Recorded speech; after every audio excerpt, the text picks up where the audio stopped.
రోజు మహారుద్రం చేస్తే 11 రోజులు అది అతిరుద్రం. అది ఇంకా విశేషమైనటువంటిది. పరమేశ్వరుని యొక్క కటాక్షాన్ని శీఘ్రంగా పొందడానికి ఇది చాలా గొప్ప మార్గము. అది అర్చన చేయడానికి, ఆరాధన చేయడానికి అన్నిటికీ కూడా చాలా విశేషం. ఈ 1331 సార్లు రుద్రాభిషేకం ప్రత్యేకత ఏంటండి? అదే కదా, మహారుద్రం అంటే సంఖ్యామానం. అచ్చా. ఇప్పుడు ఒక రుద్రాన్ని పూర్తిగా చదివితే ఒక రుద్రం 11 సార్లు ఏకాదశం. మనం మామూలుగా లక్షపత్ర పూజ అది చేసేటప్పుడు ఏకాదశ రుద్రం చేస్తాం. 11 మంది ఋత్విక్కులు 11 సార్లు 11 ఏకాదశాలు చేయాలి. లేదా 121 మంది ఋత్విక్కులు ఏకాదశం చేయాలి. అది సంఖ్యామానం. ఇది ప్రోటోకాల్ తో కూడి ఉన్నటువంటిది. అంత సంఖ్యామానం చేస్తేనే అది మహారుద్రం అవుతుంది. ఇందులో ఒకసారి మానేశాను, 2 సార్లు మానేశానంటే అక్కడ సంఖ్య కుదరదు. అందుకని అంతమంది ఋత్విక్కుల్ని మనం పెట్టుకుంటాం. అంత ఋత్విక్కుల్ని చక్కగా యాగశాల ప్రవేశాన్ని చేయించి శశాస్త్రీయంగా వేదం ఏదైతే చెప్పబడి ఉన్నదో ఆ వేదంలో చెప్పిన సప్రమాణంగా ఈ యాగాన్నంతటినీ కూడా మనం గతంలో కూడా నిర్వహించాం. మనం తీసేతంగా చాలా విశేషంగా ఎప్పుడు యాగం చేసినా యాగాంతమందు వర్షం పడుతుంది. అది కూడా చాలా నిదర్శనం.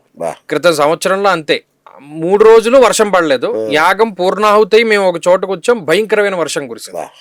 అది భగవంతుడి యొక్క అనుగ్రహం. మనం అంత నిష్టగా చేస్తే ఆయన కూడా అంత విశేషంగా కరుణ చూపిస్తాడు. ఈ యాగంలో ఎవరెవరైతే వారి వారి కామ్యార్థాల్లో పాల్గొన్నారో వారందరి కామ్యార్థాలు కూడా చక్కగా పూర్తి అయ్యాయి. మేమంటే మా పిల్లాడికి పెళ్ళి అవ్వట్లేదు, మా పిల్ల ఎలా ఉంది, మా పిల్లాడు ఎలా ఉన్నాడు, లేదా మా వ్యాపారాలు ఎలా ఉన్నాయి అని ఎవరెవరైతే వచ్చి చేశారో వారందరూ కూడా భగవంతుడి దయ వల్ల చాలా ఆనందంగా, ఆరోగ్యంగా, ఇంకా రెట్టింపును ఉత్సాహంతో ఈ యాగంలో వాళ్ళు పాల్గొంటున్నారు. నిజంగా ఆ మహాకథలో నేను కూడా పోయినసారి భాగమయ్యాను. చాలా సంతోషం. ముందే అందరికంటే ముందు నేనే వెళ్ళి గుడి దగ్గర మీతో ఇంటర్వ్యూ కూడా చేయడం జరిగింది. రైట్. ఒక మాట చెప్పారు, అన్నాభిషేకం అనేది చాలా ప్రత్యేకం అని. ఏంటి గురుగారు దాని విశిష్టత? అన్నాభిషేకం ఎక్కడైతే జరపబడుతుందో ఆ ప్రాంతం అంతా కూడా చాలా సుభిక్షంగా ఉంటుంది. ఎందుకంటే ఒక అన్నం మెతుకు మనకి రావడానికి దాని వెనక ఎంత ప్రాసెస్ ఉంటుంది. 72 రోజులు 73 రోజులు పైగానే కష్టం అందులో ఉంటుంది. కొన్ని నెలల పాటు శ్రమ ఉంటుంది, కొన్ని నెలల కష్టం ఉంటుంది. ఆ అన్నం బయటకు వచ్చిన తర్వాత ఏదైతే ఇప్పుడు అదే కదా శక్తి మనకి. ఆ అన్నం లోపలికి వెళితేనే మనకి శక్తి. ఎవరైతే మనకు ఆ శక్తిని ఇస్తున్నాడో దానిని ఆ పరమాత్మకి మనం సమర్పించడం అనేటువంటిది చాలా గొప్ప విషయం. ఆ అన్నంతో శివుడికి మనం అభిషేకం చేసామా ఆ జన్మ తరించిపోతుంది. ఆ ఊరు, ఆ ప్రాంతం, ఆ దేవాలయం అత్యంత శక్తివంతంగా మారతాయి. వాడికి ఎవ్వడికి కూడా అన్నానికి లోటు ఉండదు. చాలా విశేషమైనటువంటి క్రతువు. చక్కగా ఆ రోజున పొద్దున్నే అన్నాన్ని చక్కగా మడిగా ఉండి ఆ అన్నాన్ని జాగ్రత్తగా 3 సార్లు ఆ గుడి చుట్టూ మేము ప్రదక్షిణం చేసి దాంతో చక్కగా మంచి సూక్తంతో ఆ అన్నంతో శివుడికి అభిషేకం చేస్తాం. ఆ అన్నాభిషేకం చేసినప్పటి నుండి కూడా ఆ దేవాలయం చాలా వైభవంగా ఉన్నది. మహానుభావుడు శివుడు, ఆయన ఎప్పుడు అలాగే ఉంటాడు. అయితే ఆ గుడిని అంటిపెట్టుకుని ఉన్నటువంటి వారు ఎవరికి అన్నానికి సంబంధించిన లోటు లేదు. కొంతమంది అజీర్తి సమస్యలు, కొంతమందికి ఏమో అరగనటువంటిది లేదా ఆకలి అయినటువంటివి, ఇలా అనేక రకాల అనారోగ్య సమస్యలతోటి ఉన్న వాళ్ళు అందరూ చేశారు. ఆ తర్వాత ఎవ్వరికి అటువంటి సమస్యలు రాలా. అన్నపూర్ణాదేవి సహితుడు కదా ఆయనకి. అది ఎంత గొప్ప విశేషంగా చేస్తారు. అది చక్కగా మీరు కూడా మనం గతంలో చేసాం, అది కూడా చూడొచ్చు. అది ఎంత గొప్పదైనటువంటి క్రతువు, శివుడికి చాలా ఇష్టమైనటువంటివి. ఆయన బోళాశంకరుడు ఎన్ని అభిషేకం చేసినా అన్ని స్వీకరిస్తూ ఉంటాడు. చెరకు రసంతో చేయి, తేనెతో గరళాన్ని స్వీకరించిన వాడు ఆయన మన కోసం ఇచ్చినటువంటి దాన్ని మనం ఆయనకి సమర్పణం చేసి చక్కగా ఆయన అనుగ్రహాన్ని పొందడం. ఎందుకంటే అన్ని ఆయనే కదా. ఇప్పుడు ఉదాహరణకి మన ఆవు పాలతోటి ఏమంటే చాలా మంది ఆవు పాలతో అభిషేకం చేస్తున్నారు, లేని వాడికి ఇవ్వచ్చు కదా. అసలు ఆవు నీకు ఇచ్చిందా పాలు? ఆవు పాలు నీకోసం ఇవ్వలా, ఆ దూడ కోసం అట్టే పెట్టుకుంది.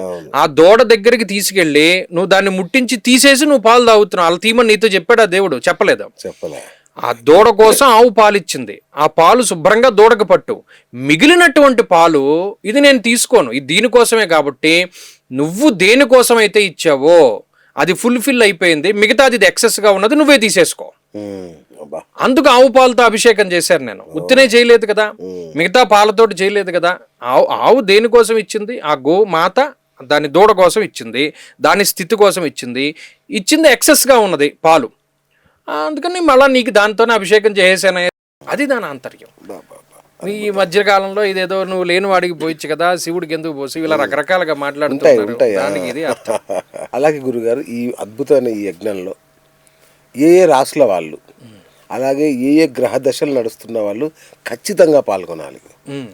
ముఖ్యంగా ఏలినాటి శనితో ఉన్నటువంటి వాళ్ళు, కొన్ని రాశులు ఉన్నాయి కదా, కుంభరాశి వాళ్ళు, మీనరాశి వాళ్ళు, అష్టమ శని ఉన్న వాళ్ళు, సింహరాశి వాళ్ళు, మేషరాశి వాళ్ళు, అర్ధాష్టమ శని ఉన్న ధనురాశి వాళ్ళు విశేషంగా పాల్గొంటే చాలా మంచిది.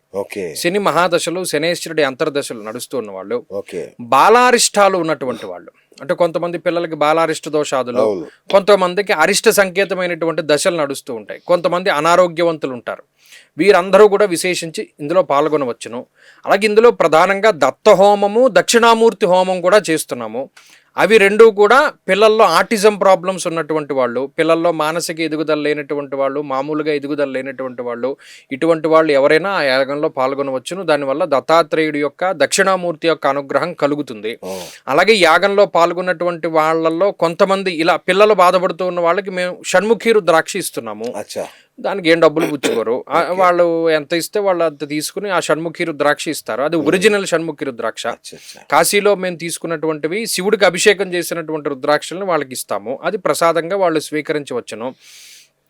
యాగ ప్రసాదాలు ఇవన్నీ యథావిధిగా ఇస్తాం. ఇలా కాబట్టి ఎవరైనా కొంతమంది ఇందులో ఏమంటే మా వ్యాపారాల్లో మేము నష్టపోయాము, కోర్టు కేసులు ఉన్నాయి, నష్టద్రవ్య పునఃప్రాప్తి కోసం మన్యుపాశుపతం చేస్తున్నాము, అందులో పాల్గొనవచ్చు వాళ్ళు కూడాను.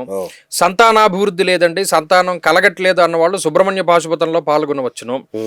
లేదండి మాకు అనేక రకాల మా మీద ఏదైనా ప్రయోగం జరిగిందేమో, ఎవడైనా మా మీద నరదృష్టి ఎక్కువగా ఉందేమో, లేకపోతేనేమో ఏదైనా సమస్త గ్రహ దోషాలు ఉన్నాయండి మేము ఏం చేసుకోవాలన్న వాళ్ళు చండీ హోమంలో పాల్గొనవచ్చును. లేదండి మాకు శత్రు స్తంభన కావాలి, అందులో దశమహావిద్య హోమం కూడా చేస్తున్నారు, వారాహి హోమము, బగలా హోమము, ఇవి అనేక రకాల హోమాలు అవి ఉన్నాయి. అవన్నీ చండీ ఆంతర్యంగానే వస్తాయి, అందులో పాల్గొనవచ్చును.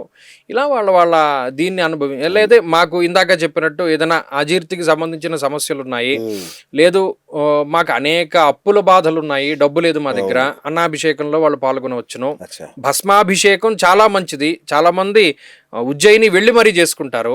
అలాంటిది ఇక్కడే చక్కగా శివుడికి భస్మహారతి, భస్మాభిషేకం ఇవన్నీ కూడా చేస్తారు, అది చేయవచ్చు. రోజు రుద్రక్రమార్చన జరుగుతూ ఉంటుంది, మంచి దర్బారు జరుగుతూ ఉంటుంది, అటువంటిది పాల్గొనవచ్చును. వేదం విన్నవాడికి రోగం రాదు. 3 రోజులు అత్యంత వైభవోపేతంగా జరుగుతుంది. ప్రతిది కూడా పాల్గొనాల్సినంత గొప్ప, ప్రతి నిమిషము ఎక్కడా వేస్ట్ జరగదు. ఓ పక్కన చక్కగా కొంతమంది వచ్చి కోలాటం చేస్తూ ఉంటారు, కొంతమంది భజన చేస్తూ ఉంటారు, కొంతమంది వీణ వాయిస్తూ ఉంటారు, కొంతమంది నాట్యం చేస్తూ ఉంటారు. ఇలా శివుడికి ఏదైతే ఇష్టమో, నృత్యం దర్శయామి, గీతం శ్రావయామి, ఇలా అనేక రకాలుగా మనం షోడశోపచారాలతో ఏ విధంగా అయితే చేస్తామో అన్నీ అందులో జరుగుతాయి.